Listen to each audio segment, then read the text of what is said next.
I don't know what that is, dude. Like, it could be a person, but they would have been like, oh, hey, guys. As I was moving back and forth, we were almost out of battery with about 3 minutes of flight time left. And that's when I saw this. Logan?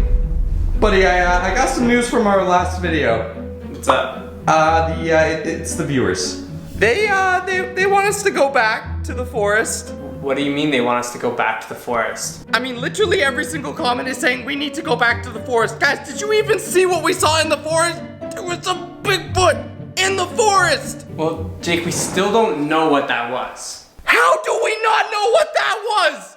I don't care if it wasn't Bigfoot. It could be an escaped gorilla. It was a big, hairy thing. You guys and you are all insane. I am not going back to the forest. The whole point of this was to find Bigfoot. Now, we found something, and we don't know what it is, but we found something. That's the point. We don't know what it is. But it could be something awesome. Like what, Logan? A leprechaun that's gonna say, here's some golden chocolates for you. Here you go. No. All right, it's not someone handing out free iPads. If there's something in the forest at night, it's big, it's hairy, it was coming towards us, it either wants to eat us or eat us. Literally, that's it. Okay, Jake, why don't we just slow things down a sec, okay? We have a ton of new information we just found. And we have a lot of comments from you guys with really cool suggestions of what this might be. Yeah, you're right. And if we don't go back to the forest and figure out what this thing is, then we technically can't film there or do any fun videos in it. And yes, you guys were very helpful with your comments. A lot of you guys were analyzing the footage, finding things that we didn't even notice were there while we were there, which is kind of freaky. Okay, Jake, what kind of information do we have so far about what this might be? Okay, well, based on the comments and you guys helping us out by analyzing the video very slowly, more than we could have, the first thing that we found were that those scratch marks we thought on the log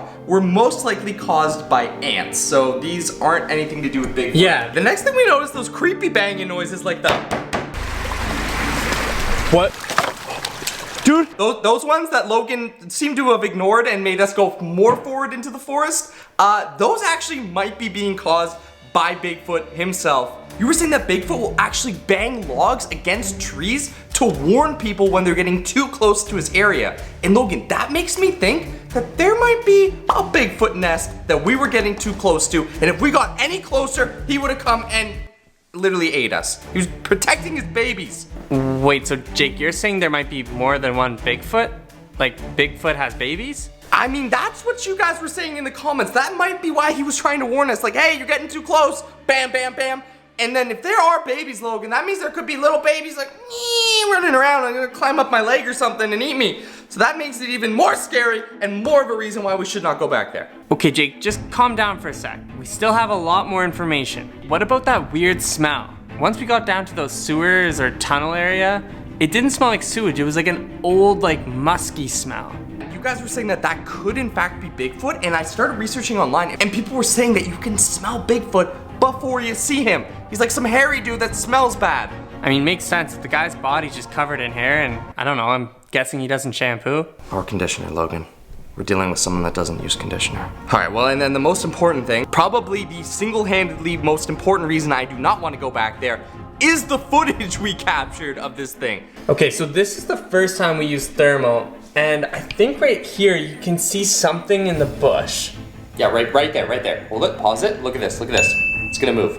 Right, wait, so I think right now it's crouched down. I think it's crouching, and then I think it gets scared maybe. And you can kind of see it. You right can see it, here. like something's crouching right there. And then look at this. Once we're filming, and then it'll move. It moves. See, look, see the movement? Right there. See the, right that's movement. Okay, right there. Look at the head. That's 2 feet. I don't know what that is. That's 2 feet, Logan. That is not a giant raccoon. That is not a wolf. It could be a bear. I don't know. But it looks like it's walking. Okay, so that was the first footage we have. What about the second set? Okay, now this is the scariest part, right? This is when it actually comes towards us, and this is what makes me think that maybe we were getting too close to a nest of some sort, and maybe there's a nest nearby. Okay, look at this. Okay, so right there, you can definitely see something's moving. Something's moving. I don't know if it's on all fours or on 2 legs. It's really hard to tell. And then look at this. I don't know what that is, dude. Like, it could be a person, but they would have been like, oh, hey, guys. Then we get way too scared and we start running away. So that's all we have. But bro, that is definitely something. Now, it could be a bear. Maybe it's an escaped gorilla from the zoo that's been living in the forest. But here's the other thing, okay? I had to do research. Because people were saying, oh, Bigfoot, you know, it might be here, it might be there, you know, whatever. We live in Toronto. Look at how many sightings there have been online of Bigfoot in Toronto. And these date back to 1958. So unless this Bigfoot is 60 years old and he's just walking around the forest, this might in fact mean that Bigfoot is having Bigfoot babies. Bigfoot babies? Yes, Logan, little Bigfoot babies crawling around like, yeah, and they'll jump on your face. This is a photo that someone took in Toronto. This is one of the footprints here. Now this is actually a lot bigger than what we saw, so maybe we're dealing with a female. But the other thing is, look at this, look at this. So this is also from Ontario, and look at this photo. It looks very similar to what we saw. It's the same type of hair. Well, Jake, we found some of that hair on the branch and we brought it home. What happened to it? So a lot of you guys were saying that that hair couldn't be bear hair, but it was pretty hard to see during the nighttime, so why don't we go grab it and take a look at it? I had to lock it up inside our super secure room because I don't know if that Bigfoot can smell its own hair and I don't want it tracing itself back to the house and coming here during the night. So I put it behind this door, super secure metal door, and inside the secure tape room, I put the hair in this extremely thick metal chest. Don't you think this is all a little bit intense for a little bit of hair? Logan, this is the only way we can stay safe, okay? It's safe and secure in here. I don't want this thing coming after us, whatever it is. And there we go. Okay, there she is. Now this is the hair that we were able to grab from the forest. We're gonna need your help. I'm no expert on analyzing hair, but you need to help me figure out, is this bear, is it wolf, human? Like, tell me if you know. If you have any cool ideas for some spy gadgets we should buy to help us on these missions, let us know down below. You know, should we get more night vision? Should we get like a device, microscope, science kit? Let us know down below. Well, here it is. I do not want to smell this. I am not going to smell it. Logan, smell it. Do you smell like Bigfoot? Smelling that? Okay, fine, we're not gonna smell it. Okay, so that's it.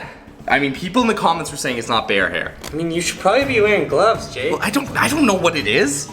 It's definitely hair, okay? Kind of feels like fuzzy cat hair. It was on a branch that was like 6 feet tall, so it definitely wasn't a cat or a raccoon. I don't know, but the hair definitely does match up. It's thick, it's fuzzy. Can't believe I'm saying this, but I think you guys are right. I think we have to go back.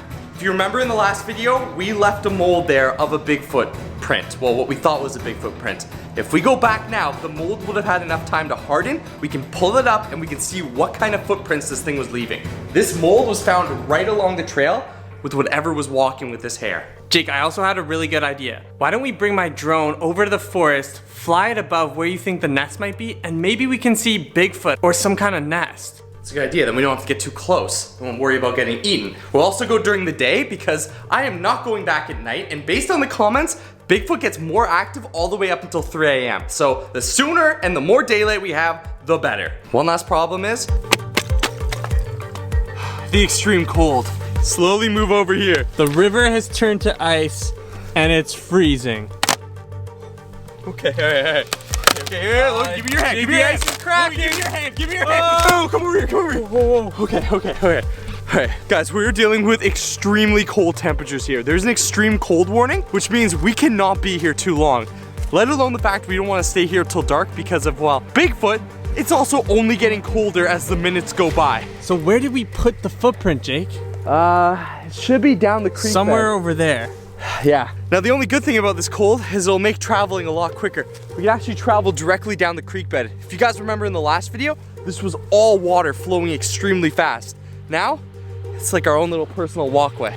Okay, guys, this is so cold. This is probably the coldest we've ever done a video in. Hopefully the equipment, including the camera that we're filming with, can sustain this type of temperature. But we're getting closer and closer to where we put the footprint. Now keep in mind, guys, when we were here at night, Bigfoot was making noises like he didn't want us to come near here. If there is a nest and we wake him up, this could be really bad. It's like our own little skating rink, buddy. Okay, Jake, focus. We then headed west, traveling towards where we last left the footprint. With newfound confidence traveling during the day, but still the thought of Bigfoot looming above us. Oh, Jake, that looks like a footprint. Where? Right there. It's way too small though for Bigfoot. What if it was like a baby Bigfoot? Right, look. Footprint. Frozen the ice. Definitely could be baby. Dude, look at this. It's like a giant popsicle. It's one big icicle. If that doesn't show you how cold it is, I don't know what will. Actually might be a good time to go exploring in the tunnels if this cold stays up. Let us know, guys, if we should go in there. So guys, before a tunnel like this would have tons of flowing water at us. It'd be really hard to get in here and we get soaking wet. But because of this deep freeze, this thing's solid ice now. I think if you guys want, we could definitely go and explore some of these tunnels. All right, but we need to keep moving. We gotta find this Bigfoot print. I smell that smell again. I smell it too. We haven't noticed anything other than the smell, but the footprint should be just up ahead. I think it's just down there. Wait, yeah, here. Check it out. It's the mold. Ugh. Right here. Yeah, that thing's rock hard. Okay, let's get this thing out of here. Okay, let's get the mold and get out. Maybe get some drone footage, search for that nest, and then we'll get back home and have some cocoa and hopefully never come back here because this is gonna be a bear footprint or something. Once we found the mold, I started clearing the dirt around it. I had to carefully make sure that I was able to lift it up and remove it from the ground without it breaking. Unfortunately, it was covered in dirt. There's too much mud on it to really see. We'll have to wait till we get home and clear it off. Okay, I got it though, it's bagged. We'll analyze it when we get home. Okay guys, so we have the footprint. We can take that home and analyze it, but what I wanna do right now is I wanna fly the drone in the direction where we think Bigfoot's nest might be. I'll hopefully be able to get some good footage with this. I don't know if he'll be out during the day, but at least we can see if we can find a nest. I'll have to launch it on the ice here.